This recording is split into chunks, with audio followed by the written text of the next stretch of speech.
हवाले से बड़ी खबर। सीएम नीतीश कुमार ने शिक्षा विभाग को निर्देश दिया है कि जल्द शिक्षकों के खाली पदों को भरने का काम किया जाए।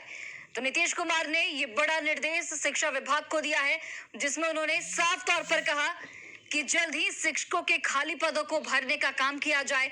विपक्ष को बहाली का बेवजह मुद्दा नहीं बनाने दें। नीतीश कुमार की ओर से कहा गया है 7वें फेज के शिक्षक बहाली को लेकर जल्द नियमावली पर मोहर लगाई जाएगी। अगले कैबिनेट की बैठक में नए नियमावली पर मोहर जो है वो लग सकती है। 10 दिसंबर के बाद 7वें फेज के शिक्षक बहाली का विज्ञापन जारी होगा। विधानसभा सत्र से पहले शिक्षा विभाग बहाली की तैयारी करेगी। पूर्व शिक्षा मंत्री और वर्तमान में वित्त मंत्री विजय चौधरी से भी इसकी राय ली गई है। तो एक बड़ी जानकारी अब तक पहुंचा रहे हैं सूत्रों के हवाले से ये बड़ी खबर, जहां पर सीएम नीतीश कुमार की ओर से आपात बैठक बुलाई गई और इस बैठक में नीतीश कुमार ने शिक्षा विभाग को निर्देशित किया है कि जल्द शिक्षकों के खाली पदों को भरने का काम किया जाए। शिक्षा मंत्री के आवास पर बैठक खत्म हो गई और इस वक्त देख सकते हैं तमाम जो अधिकारी हैं वो बाहर निकल रहे हैं और उसके साथ साथ जो शिक्षा विभाग के अपर मुख्य सचिव हैं, देखिए दीपक कुमार सिंह, उनको भी आवास के अंदर बुलाया गया था। यानी पूरा शिक्षा महकमा जो है उनको सीएम ने तलब किया था और शिक्षा मंत्री चंद्रशेखर अभी बाहर निकलने वाले हैं। इससे पहले अभी अपर मुख्य सचिव दीपक कुमार सिंह बाहर निकले हैं और यहाँ तक कि मुख्य सचिव आमिर सुबहानी भी अंदर थे और इसके साथ साथ वित्त मंत्री विजय कुमार चौधरी। तो देखिए इस वक्त लगातार जो गाड़ियों का काफिला है वो गुजरता हुआ आपको दिख रहा है और इस वक्त हम दिखा रहे हैं आपको, देखिए कि जो लगातार मंत्री हैं, अधिकारी हैं, वो बाहर निकल रहे हैं। हम कोशिश करते हैं कि हमारे साथ अभी मंत्री हैं, देखिए यहाँ पर खुद हम बात करने का प्रयास करते हैं। विजय कुमार चौधरी हैं, देखिए वित्त मंत्री विजय कुमार चौधरी भी अंदर से निकल गए। यानी उस वक्त ये शिक्षा मंत्री हुआ करते थे और विजय कुमार चौधरी जी हमारे साथ हैं, हम सीधे बातचीत करेंगे। सर अभी महत्वपूर्ण बैठक बुलाई गई थी सीएम आवास की।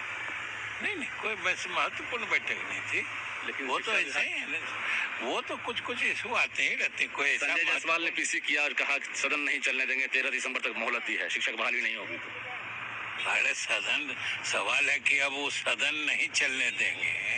सदन नहीं चलने देना ये कोई अच्छी बात है जी?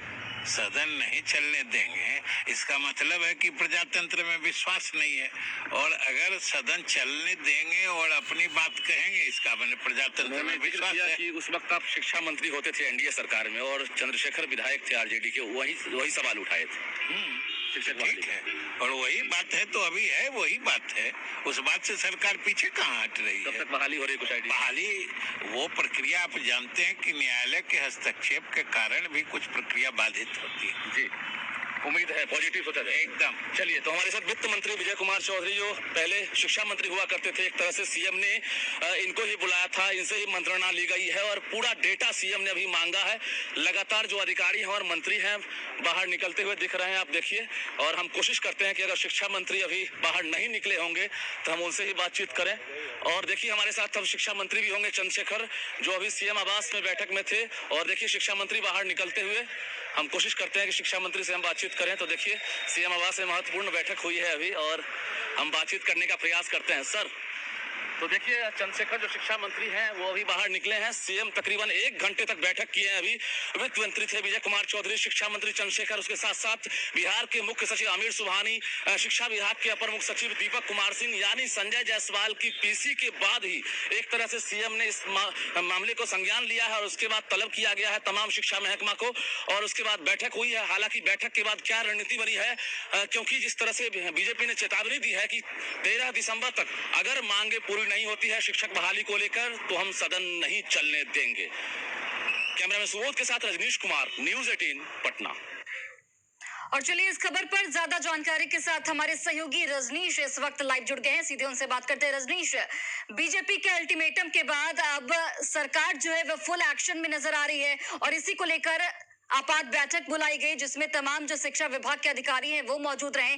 तो क्या अब ये माना जाए कि जल्द ही जो बहाली की प्रक्रिया है वो शुरू हो पाएगी?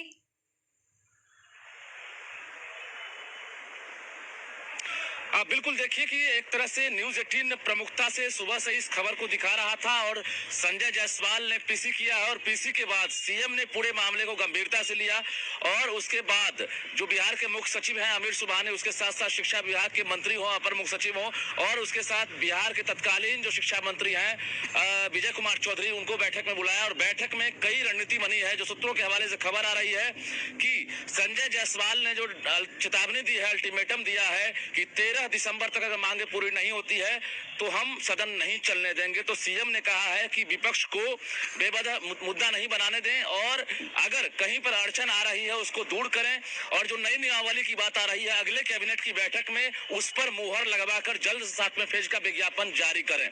तो कहीं न कहीं जो खबर आ रही है कि 10 दिसंबर के बाद 7वें फेज का विज्ञापन जारी हो सकता है।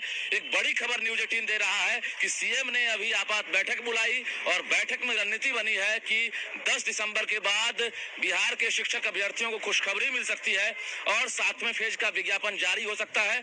प्राइमरी से लेकर +2 के जो अभ्यर्थी हैं, जो सीटेट बीटेट एस्टेट पास हैं 2019 से इंतजार में हैं, आंदोलन कर रहे हैं, आज उनको बीजेपी का समर्थन मिला है और समर्थन के बाद असर ऐसा हुआ कि सीएम आज अधिकारियों के साथ, मंत्रियों के साथ बैठक करके रणनीति बनाते हैं और उसके बाद उम्मीद है कि दिसंबर में सब कुछ बेहतर होगा। चलिए, बहुत बहुत धन्यवाद रजनीश तमाम जानकारियां देने के लिए। और बड़ी खबर आपको पटना से बताते चले, जहां पर बीपीएससी